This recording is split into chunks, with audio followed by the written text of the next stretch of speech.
Hello दोस्तों, जीर classes में आपका स्वागत है, जहां हम पढ़ाते नहीं सिखाते हैं। एक ऐसा मंच जहां पे हर प्रकार के वनडे एग्जामिनेशन की तैयारी करवाई जाती है। ठीक है, मैं ब्रह्मानंद सिंह आज आईपीसी सेक्शन प्रैक्टिस 5वां लेकर आया हूं। ठीक है, जो सभी इस एग्जामिनेशन के लिए इम्पोर्टेंट है। ठीक है, पढ़ते रहिए। प्रैक्टिस सेट 5वां अब शुरू करते हैं। ठीक है, इसके पहले मैं 4 प्रैक्टिस सेट कवर कर चुका हूं, जिसमें 60 क्वेश्चन मैं कवर कर चुका हूं। आज अगर प्रैक्टिस सेट 5वां में 61 नंबर का क्वेश्चन यानी कि पहले क्वेश्चन से मैं शुरू करता हूं। ठीक है, तो पहला क्वेश्चन है, निम्नलिखित में से चोरी के संबंध में कौन सा कथन सत्य है? ऑप्शन ए, किसी व्यक्ति के कब्जे की संपत्ति बेईमानी से लेना या हटाना। ऑप्शन बी, सहमति के बिना किसी व्यक्ति के कब्जे का कोई भी संपत्ति बेईमानी से लेना या हटाना। सी, सहमति के बिना किसी व्यक्ति के कब्जे की चल संपत्ति बेईमानी से लेना या हटाना। ऑप्शन डी, किसी व्यक्ति के कब्जे की संपत्ति सहमति से लेना या हटाना। ऑप्शन सी, आंसर है ऑप्शन सी, सहमति के बिना किसी व्यक्ति के कब्जे की चल संपत्ति बेईमानी से हटा लेना या हटाना। देखिए, चोरी जो है वो धारा 378 में डिफाइन किया गया है, और धारा 378 कहता है कि जो कोई किसी व्यक्ति के कब्जे में से उस व्यक्ति की सम्मति के बिना कोई जंगम संपत्ति बेईमानी से ले लेने का आशय रखते हुए वह ऐसी संपत्ति ऐसे लेने के लिए हटाता है, वह चोरी करता है, यह कहा जाता है। ठीक है, तो ध्यान दीजिएगा, इसमें सहमति के बिना किसी व्यक्ति के चल संपत्ति को बेईमानी से हटा देना, यह जो है यह चोरी के अंडर आता है। ठीक है, चलते हैं अगले क्वेश्चन पे। अगला क्वेश्चन है, आत्महत्या करने के प्रयत्न के अपराध को किस दंड से दंडित किया जाएगा? ऑप्शन ए, 2 वर्ष तक का सादा कारावास। ऑप्शन बी, जुर्माना। ऑप्शन सी, 1 वर्ष तक का साधारण कारावास। ऑप्शन डी, कोई दंड से दंडित नहीं किया जाएगा। आंसर है आपका सी, 1 वर्ष तक का साधारण कारावास। अगर कोई सुसाइड अगर करने की मतलब आत्महत्या करने का प्रयास करता है और अगर प्रयास में असफल हो जाता है तो उसे 1 वर्ष तक का साधारण कारावास दिया जाएगा। और धारा 309 ऑफ आईपीसी जो है वो आत्महत्या के लिए बात करता है। ठीक है, आत्महत्या के बारे में बताता है। चलते हैं अगले क्वेश्चन पे। अगला क्वेश्चन है, भारतीय दंड संहिता की कौन सी धारा में हत्या को परिभाषित किया गया है? ऑप्शन ए, धारा 299। ऑप्शन बी, धारा 300। ऑप्शन सी, धारा 302। ऑप्शन डी, धारा 304। तो आंसर है आपका बी, धारा 300 जो है वो हत्या के बारे में बात करता है, जबकि धारा 299 आपराधिक मानववध के बारे में बात करता है। धारा 302 जो है वो हत्या के लिए दंड का प्रावधान करता है, और धारा 304 जो है वो हत्या की कोटि में न आने वाले आपराधिक मानववध के लिए दंड के बारे में बात करता है। ठीक है, चलते हैं अगले क्वेश्चन पे। अगला क्वेश्चन है, डकैती करने के लिए न्यूनतम कितने व्यक्तियों का होना विधित आवश्यक है? Option A 1, option B 2, option C 5, option D 10। Answer है आपका सी, डकैती करने के लिए कम से कम 5 लोगों का होना जरूरी है। ठीक है, डकैती जो है वो आईपीसी के धारा 391 में डिफाइन किया गया है, जो कहता है कि 5 या अधिक व्यक्ति संयुक्त होकर लूट करते हैं या करने का प्रयत्न करते हैं तो उसे डकैती कहा जाएगा। ठीक है, चलते हैं अगले क्वेश्चन पे। अगला क्वेश्चन है, भारतीय दंड संहिता की किस धारा में निवास गृह में की गई चोरी के लिए दंड का उल्लेख किया गया है? ऑप्शन ए, धारा 378। ऑप्शन बी, धारा 379। ऑप्शन सी, धारा 380। ऑप्शन डी, धारा 382। आंसर है आपका सी, धारा 380। धारा 380 जो है वह निवास गृह आदि में चोरी के बारे में बात करता है। धारा 378 जो है वह चोरी के बारे में बात करता है। धारा 379 जो है वह चोरी के लिए दंड के बारे में बात करता है। अगर कोई व्यक्ति चोरी के लिए पकड़ा जाता है, चोरी करते हुए पकड़ा जाता है, तो उसे कम से कम 3 साल की सजा और फाइन या दोनों हो सकता है। ठीक है दोस्तों, तो यहाँ तक आपको क्लियर हो गया होगा, समझ में आ रहा होगा। चलते हैं अगले क्वेश्चन पे। अगला क्वेश्चन है, भारतीय दंड संहिता की किस धारा में उद्यापन के अपराध को परिभाषित किया गया है। उद्यापन मतलब एक्सटॉर्शन, और एक्सटॉर्शन जो है वह ऑप्शन है आपके धारा 379, ऑप्शन बी धारा 383, ऑप्शन सी धारा 384, ऑप्शन डी धारा 390।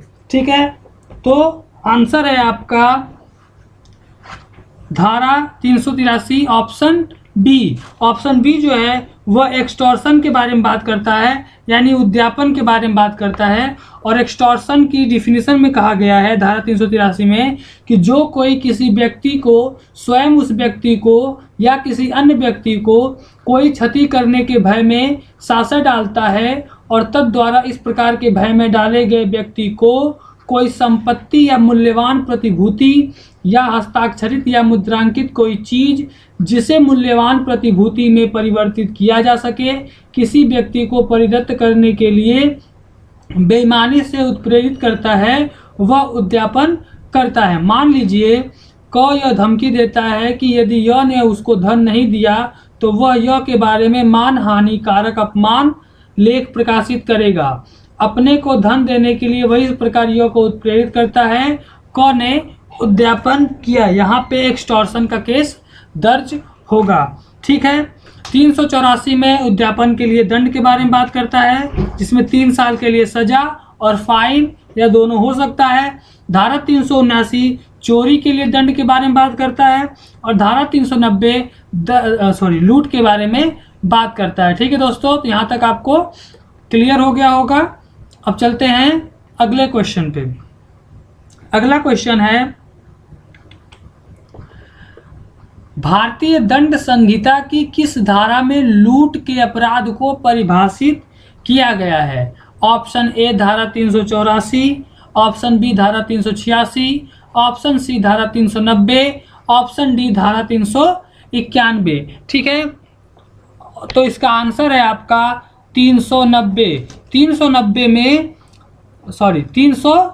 में लूट को डिफाइन किया गया है, और लूट की डिफिनीशन जो है वो कहती है कि सब प्रकार की लूट में या तो चोरी या उद्यापन होता है। चोरी कब लूट है? चोरी लूट है यदि उस चोरी को करने के लिए या उस चोरी को करने में या उस चोरी द्वारा अभिप्राप्त संपत्ति को ले जाने या ले जाने का प्रयत्न करने में अपराधी उस उद्देश्य से स्वेच्छया किसी व्यक्ति की मृत्यु या उपहति या उसको सदोष अवरोध या तत्काल मृत्यु या तत्काल उपहति या तत्काल सदोष अवरोध का भय कारित करता है या कारित करने का प्रयत्न करता है। उद्यापन कब लूट है, मतलब एक्सटॉर्शन में कब लूट होगा? यदि अपराधी वह उद्यापन करते समय भय में डाले गए व्यक्ति की उपस्थिति में है और उस व्यक्ति को स्वयं उसकी या किसी अन्य व्यक्ति की तत्काल मृत्यु या तत्काल उपहति या तत्काल सदोष अवरोध के भय में डालकर वह उद्यापन करता है, और इस प्रकार भय में डाले गए व्यक्ति को उद्यापन की जाने वाली चीज उसी प्रकार वहाँ की परिदत्त करने के लिए उत्प्रेरित करता है। मान लीजिए क य को दबोच लेता है और य के कपड़े में से य का धन और आभूषण य की सम्मति के बिना कपट पूर्वक निकाल लेता है। यहाँ क ने चोरी की और वह चोरी करने के लिए स्वेच्छा य का सदोष अवरोध कारित करता है, इसलिए क ने लूट किया। ठीक है, धारा 384 उद्यापन के लिए दंड के बारे में बात करता है, और धारा 391 डकैती के बारे में बात करता है, धारा 390 लूट। ठीक है, चलते हैं अगले क्वेश्चन पे। अगला क्वेश्चन है, धारा 411 में किस अपराध का उल्लेख? धारा 411 में किस अपराध का उल्लेख मिलता है? ऑप्शन ए चोरी, ऑप्शन बी चुराई हुई संपत्ति, सी चुराई हुई संपत्ति को बेईमानी से प्राप्त करने या रखना, ऑप्शन डी चुराई हुई संपत्ति को छिपाने में चोर की सहायता करना। आंसर है आपका सी, चुराई हुई संपत्ति को बेईमानी से प्राप्त करना या रखना। अगर ऐसा कोई करते हुए पकड़ा जाता है तो उसे 3 साल के लिए सजा और फाइन या दोनों हो सकता है। ठीक है, धारा 411। चलते अगले क्वेश्चन में। अगला क्वेश्चन है, भारतीय दंड संहिता के अधीन कौन सा कार्य अपने आप में अपराध नहीं है। ऑप्शन ए सामान्य उद्देश्य, ऑप्शन बी सामान्य आशय, ऑप्शन सी आपराधिक षड्यंत्र, ऑप्शन डी दुष्प्रेरण। आंसर है आपका सामान्य आशय। देखिए दुष्प्रेरण अगर कोई अबेटर है, अबेटमेंट करता है, अगर कोई किसी चीज करने का प्रयास करता है। आपराधिक षड्यंत्र यह भी भारतीय दंड संहिता के अनुसार यह भी अपराध है। और सामान्य उद्देश्य, सामान्य आशय यह जो है यह आईपीसी के अंतर्गत अपराध नहीं है। ठीक है, अब चलते हैं अगले क्वेश्चन में। अगला क्वेश्चन है निम्नलिखित में से किन अवस्थाओं में भारतीय न्यायालय का क्षेत्राधिकार होगा। ऑप्शन ए किसी भारतीय नागरिक द्वारा विदेश में अपराध कारित किया जाना, ऑप्शन बी किसी विदेशी नागरिक द्वारा भारत में अपराध कारित किया जाना, ऑप्शन सी किसी व्यक्ति द्वारा भारत में पंजीकृत किसी पोत या विमान में अपराध कारित किया जाना, ऑप्शन डी उपरोक्त सभी।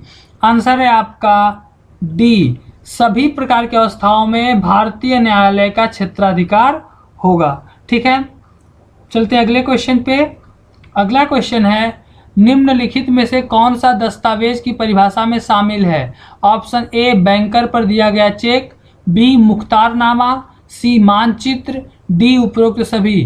आंसर है आपका डी उपरोक्त सभी। देखिए तीनों जो है बैंकर पर दिया गया चेक, मुख्तारनामा, मानचित्र, ये सभी डॉक्यूमेंट यानी दस्तावेज के अंतर्गत आते हैं। ठीक है, आईपीसी के अंतर्गत जो दस्तावेज की जो परिभाषा दी गई है उस परिभाषा के अंतर्गत तीनों चीज आएंगे। ठीक है, चलते हैं अगले क्वेश्चन पे। अगला क्वेश्चन है भारतीय दंड संहिता की किस धारा में प्रच्छन्न गृह अतिचार को परिभाषित किया गया है। ऑप्शन ए धारा 441, ऑप्शन बी धारा 442, ऑप्शन सी धारा 443 सॉरी, ऑप्शन डी धारा 445। आंसर है आपका सी धारा 443। देखिए धारा 443 कहता है कि जो कोई यह पूर्वावधानी बरतने के पश्चात गृह अतिचार करता है कि ऐसे गृह अतिचार को किसी ऐसे व्यक्ति से छिपाया जाए जिसे उस निर्माण, तंबू या जलयान में से जो अतिचार का विषय है, अतिचार को अपवर्जित करने या बाहर कर देने का अधिकार है, वह प्रच्छन्न गृह अतिचार करता है, यह कहा जाता है। ठीक है, धारा 441 आपराधिक अतिचार के बारे में बात करता है, धारा 442 गृह अतिचार के बारे में बात करता है और धारा 445 गृह भेदन के बारे में बात करता है। ठीक है, चलते अगले क्वेश्चन पे। अगला क्वेश्चन है भारतीय दंड संहिता की धारा 420 में किस अपराध को उल्लेख किया गया है। ऑप्शन ए छल, ऑप्शन बी प्रतिरूपण का छल, ऑप्शन सी छल करना और संपत्ति परित्यक्त करने के लिए बेईमानी से उत्प्रेरित करना, ऑप्शन डी संपत्ति बेईमानी से या कपट पूर्वक छिपाया जाना। आंसर है सी छल करना और संपत्ति परित्यक्त करने के लिए बेईमानी से उत्प्रेरित करना। यह धारा 420 में आता है, जिसके लिए 7 साल की सजा और 7 साल का कारावास और फाइन हो सकता है। ठीक है, चलते हैं अगले क्वेश्चन पे। अगला क्वेश्चन है भारतीय दंड संहिता की किस धारा में रिष्टि को परिभाषित किया गया है। ऑप्शन ए धारा 415, ऑप्शन बी धारा 425, ऑप्शन सी धारा 426, ऑप्शन डी धारा 436। आंसर है आपका बी।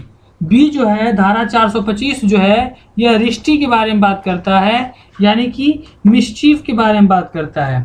धारा 425 कहता है कि जो कोई इस आशय से यह संभाव्य जानते हुए कि वह लोक को या किसी व्यक्ति को सदोष हानि या नुकसान कारित करे, किसी संपत्ति का नाश या किसी संपत्ति में या उसकी स्थिति में ऐसी तब्दीली कारित करता है जिससे उसका मूल्य या उपयोगिता नष्ट या कम हो जाती है या उस पर क्षतिकारक प्रभाव पड़ता है, वह रिष्टि करता है। ठीक है, इसके बाद अगला जो है धारा 415 यह छल के बारे में बात करता है।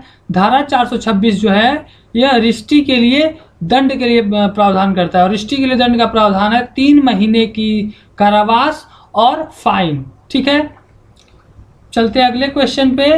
अगला क्वेश्चन है यदि कोई पुरुष किसी स्त्री की सम्मति के से मैथुन करता है और बलात्संग कहा जाएगा यदि वह स्त्री कितने वर्ष की कम आयु की हो। ऑप्शन ए 12 वर्ष, ऑप्शन बी 15 वर्ष, ऑप्शन सी 16 वर्ष, ऑप्शन डी 18 वर्ष। आंसर है आपका सी। अगर कोई 16 वर्ष की अगर कोई लड़की या स्त्री है, अगर उसके साथ अगर उसके कंसेंट से, अगर उसकी सम्मति से अगर कोई मैथुन करता है तो वो बलात्कार बलात्संग के अंतर्गत आएगा, क्योंकि वो माइनर है। ठीक है, और माइनर होने की वजह से उसके सम्मति यानी उसके कंसेंट का कोई मतलब नहीं है, और अगर ऐसा कोई करता है तो वह रेप के अंतर्गत आएगा। ठीक है दोस्तों, तो सेट नंबर 5 प्रैक्टिस सेट खत्म हुआ। पढ़ते रहिए जीत क्लासेस विद सुजीत सिंह के साथ। ठीक है, हमारे चैनल को सब्सक्राइब करिए, लाइक करिए और हमें व्हाट्सएप, फेसबुक और इंस्टा पे फॉलो करिए। धन्यवाद।